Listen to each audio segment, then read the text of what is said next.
An old man, walking out of his school in the painted colonnade at Athens, catches his foot on the stone threshold and falls, and in falling, breaks a toe. He strikes the ground with his hand, and according to the report preserved by Diogenes Laertius, he addresses the earth with a single line from a lost tragedy. I come, why dost thou call for me? Then he rises, walks home, and by his own deliberate choice does not eat again until he is dead. This is the death, as it has come down to us, of Zeno of Citium, the founder of the Stoa, the school whose name will outlive the colonnade in which he taught by more than 2,000 years. The account is brief. It is strange. It contains, in compressed form, almost everything the school he founded would come to teach about the relationship between a human life and the natural order that frames it.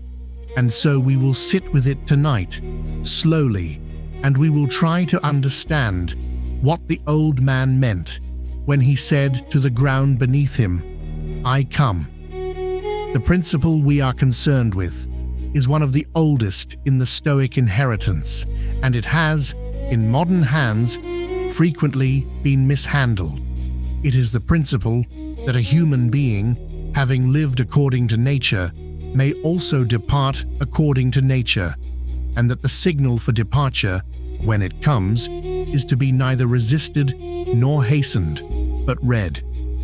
The Stoics called it, in various places, the well-reasoned exit, the eulogos exagōge. Diogenes Laertius preserves the phrase. The wise man, we are told, will, when there is good reason for it, make his exit from life, either for his country's sake, or for the sake of his friends, or if he suffer intolerable pain, mutilation, or incurable disease. Now you must be careful here. The principle is not a license, nor is it a prescription. It is not a doctrine which urges anything. It is, rather, a recognition. The Stoics held that nature, which they understood as the rational structure of the cosmos itself, gives signs. Hunger is a sign. Fatigue is a sign. The dimming of the eye is a sign. The body, which we did not author and which we do not finally own, communicates with us in a language older than reason. And the task of the philosopher is to learn that language well enough to know, when the time comes, what is being said. Zeno, according to the story, was very old. He had taught for decades in the Stoa Poikile, the painted porch on the north side of the Athenian agora, named for the great wall paintings of Polygnotus that hung within it. He had outlived contemporaries. He had outlived, perhaps, the appetite for further teaching. And when he fell at the threshold of his school, he did not, as a younger man might have done, curse the stone, or call for assistance, or lament the indignity of an old body betraying him. He recognized in the fall itself a signal. He understood the earth to be calling, and he answered, "This is what is meant by accepting nature's signal to depart. Not that one seeks death, not that one welcomes suffering, not that one despises life. The Stoic loves life precisely because he understands it as a portion of the rational order, and the rational order includes its own ending. To rage against the ending is to misunderstand the order. To hasten the ending without cause is to misunderstand it equally. The wise man, Seneca will later write in his 98th letter, lives as long as he ought, not as long as he can. Let us reflect then on the man himself before we examine more closely what his death may mean. Zeno was not born an Athenian. He was a Phoenician from Citium on the island of Cyprus, a trading city whose people lived between cultures, between languages, between the Greek world and the older Semitic East. His father, Menasseus, was a merchant. and Zeno was raised to the merchant's trade. He learned to value cargo and to read winds. He learned that ships are lost and that fortunes built on water are not, in any final sense, owned. The biographical tradition, much of which we owe to Diogenes Laertius, writing in the 3rd century after Christ, reports that Zeno came to Athens by accident. He was, we are told, sailing with a cargo of purple dye, the precious Tyrian purple harvested from the murex shell, which was worth more by weight than silver. The ship went down. The cargo was lost. Zeno survived, washed up on the Attic coast, and made his way into Athens, where he was, we may suppose, a foreigner, without standing, without trade, and without prospect. What he did then is the founding event of his philosophical life. He went, according to one tradition, into a bookseller's shop, and he sat down and he began to read. The book he read was Xenophon's Memorabilia, the Recollections of Socrates, and when he had read enough, he asked the bookseller where men like the man in the book might be found. The bookseller, by chance, looked up and saw the cynic philosopher Crates of Thebes walking past in the street and said, "Follow that man." And Zeno did. He studied with Crates, who taught him to despise the conventions of wealth and reputation, and then with Stilpo of Megara, who taught him dialectic, and then with Polemo of the Academy, who taught him to consider the relation between virtue and nature. From each of these schools he took what he found useful, and from none did he take everything, and after many years he began to teach in his own way in the Stoa Poikile, the painted colonnade, because he was a foreigner and could not own property in Athens, and the colonnade was public ground.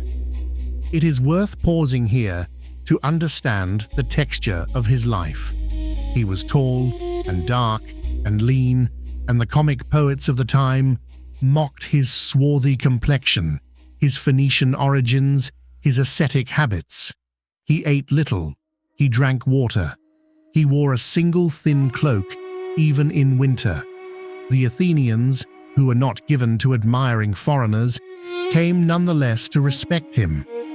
When he had lived among them for many decades, the city voted him a golden crown and a public tomb, an honor extended to almost no one, and certainly to no other resident foreigner of his generation.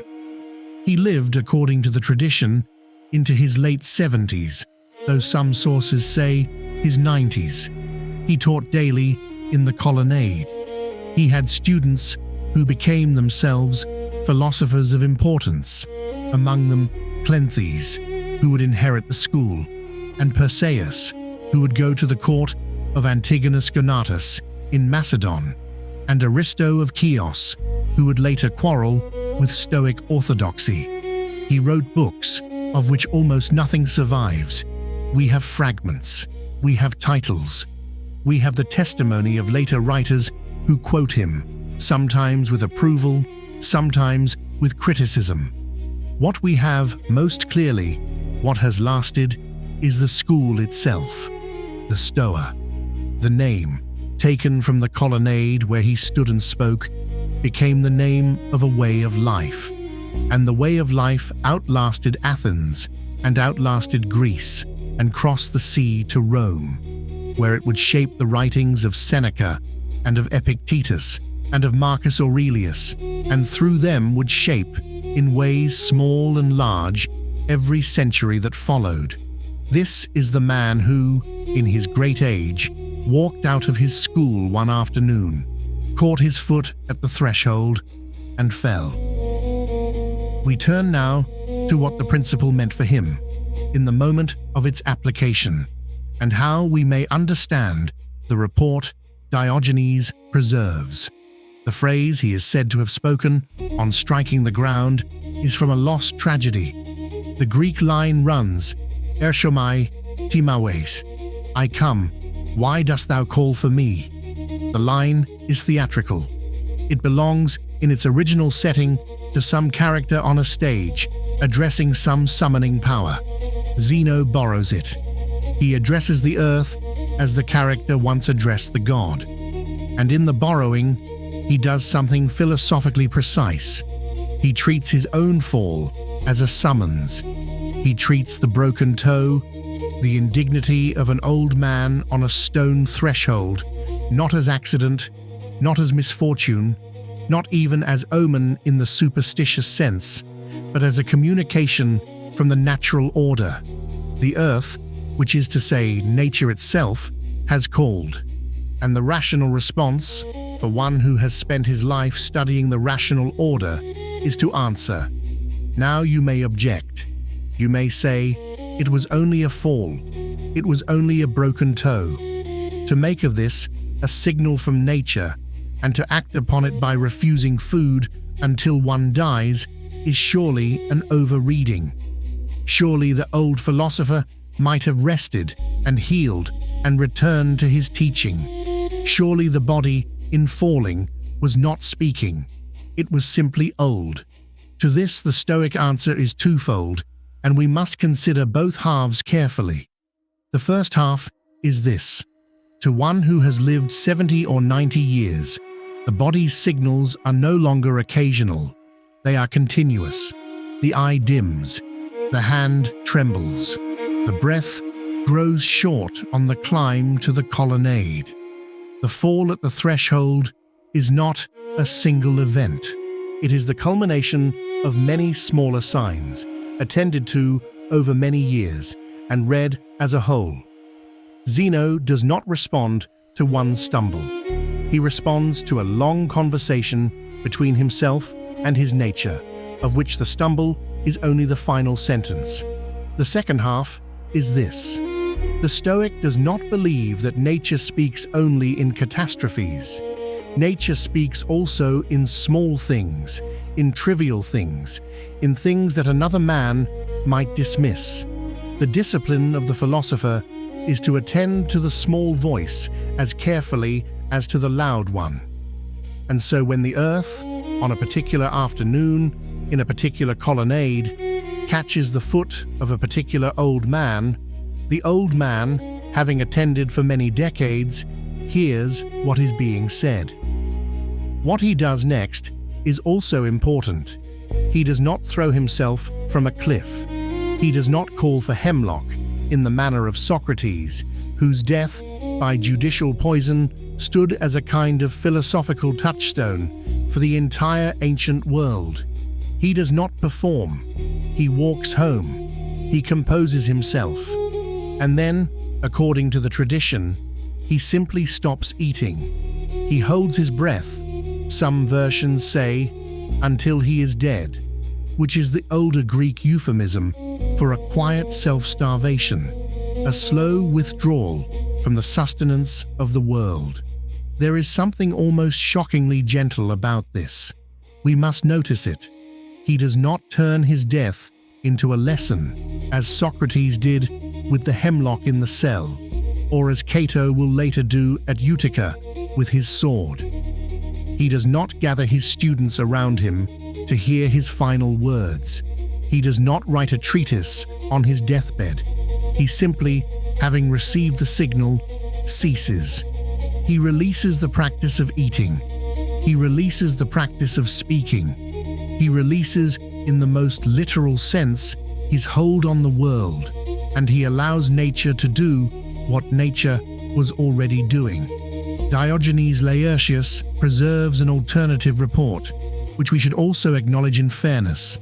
Some sources say Zeno did not starve himself at all, but simply died, in his great age, shortly after the fall, from causes natural and unaided.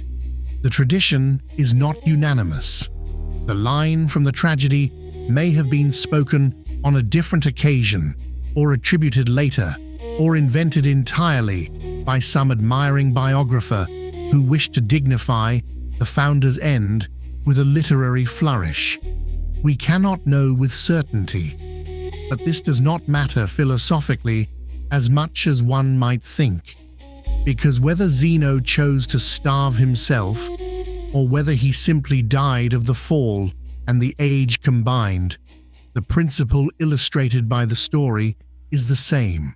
He recognized that nature was calling. He did not resist. He did not lament. He answered. It is worth, here, looking at what later Stoics said about this principle, because they refined it considerably, and the refinements help us understand what Zeno's death came to mean for the school he founded. Seneca, writing some 3 centuries later from his villa outside Rome, in the years before Nero, would command him to open his own veins, return to the question of departure again and again in his letters to Lucilius. In the 70th letter, he writes, in Gomer's translation, "Just as I choose a ship to sail in or a house to live in, so I choose a death for my passage from life."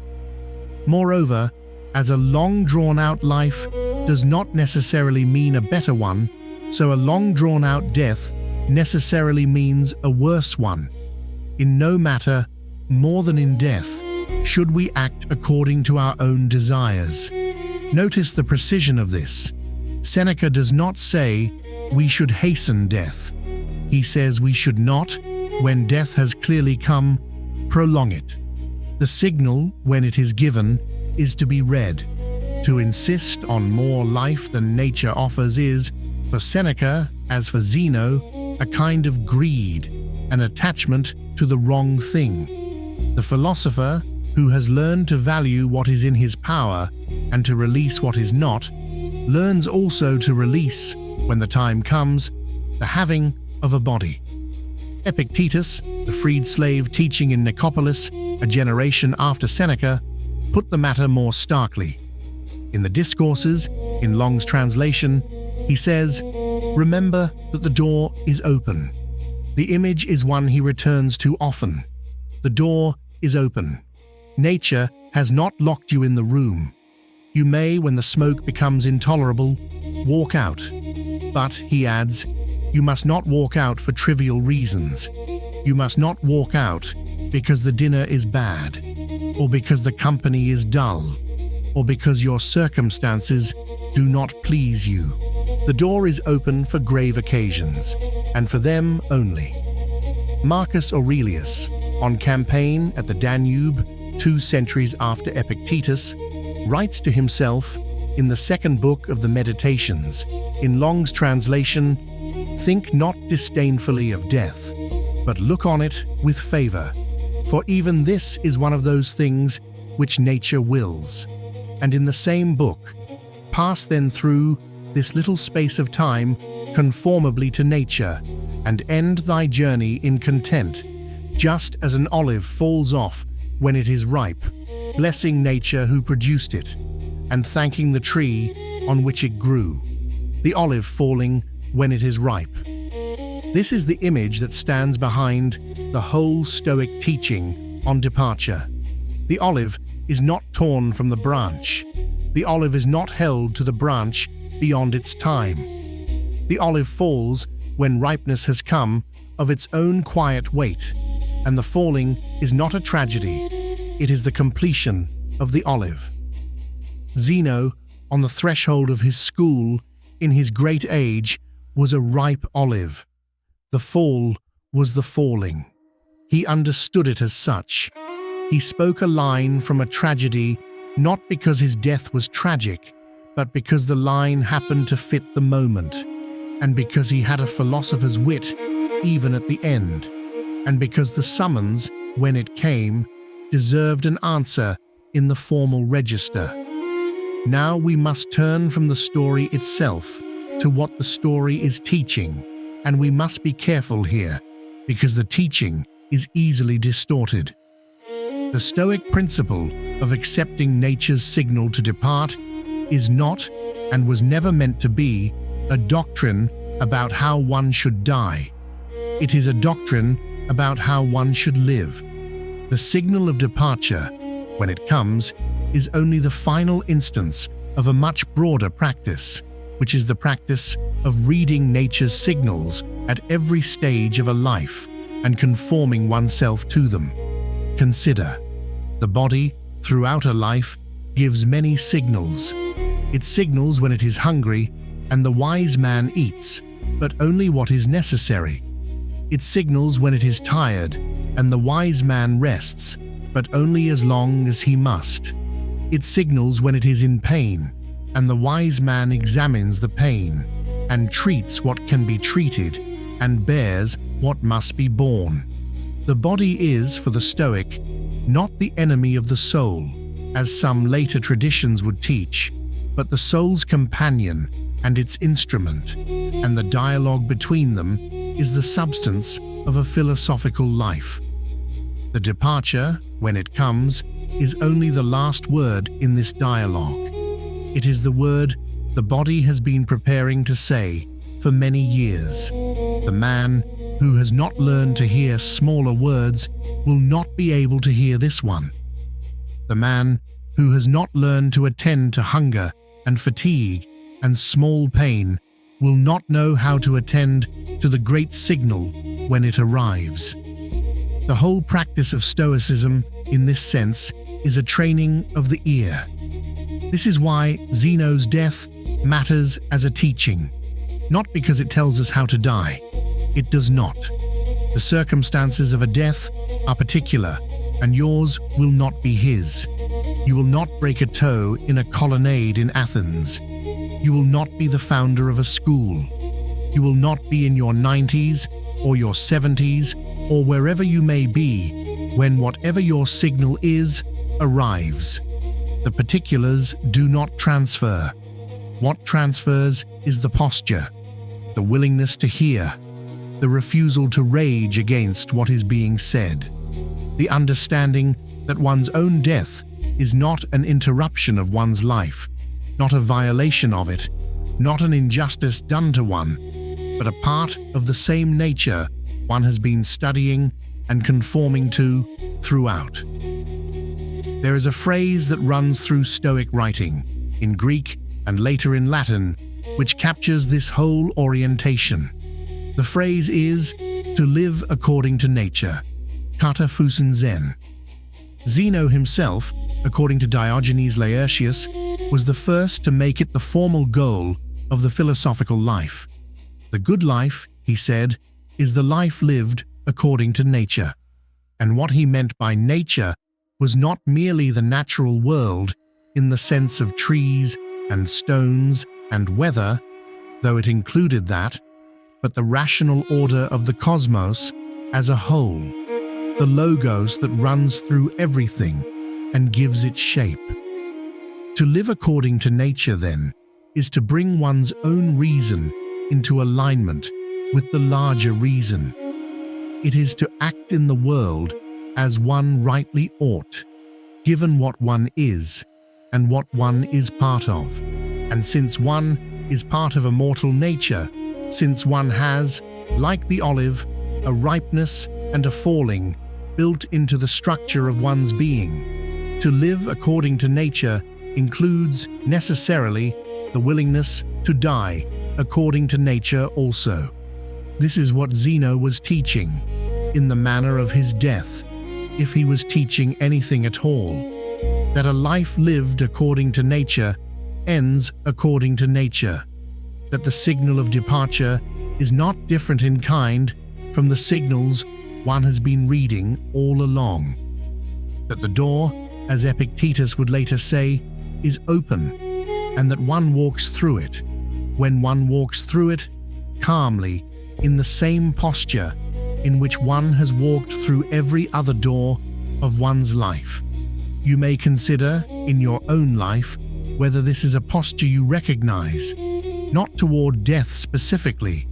That may be far from you, or it may be near, and either way, it is not something to be courted by contemplation, but the smaller signals, the body's smaller words, whether you hear them, or whether you have learned, as so many have, to talk over them, to drown them out, to insist on more than they offer.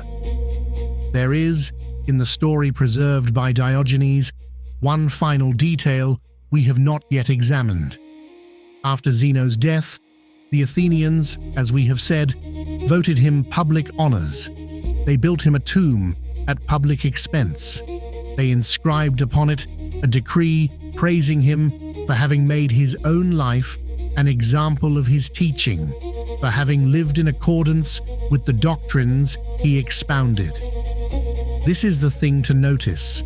They did not honor him for the doctrines themselves. They did not honor him for the books, of which they had read few and which they understood imperfectly. They honored him for the correspondence between the teaching and the life, for the fact that the man who said one should live according to nature did so, for the fact that the man who said the wise man hears nature's signal and does not resist it, heard and did not resist.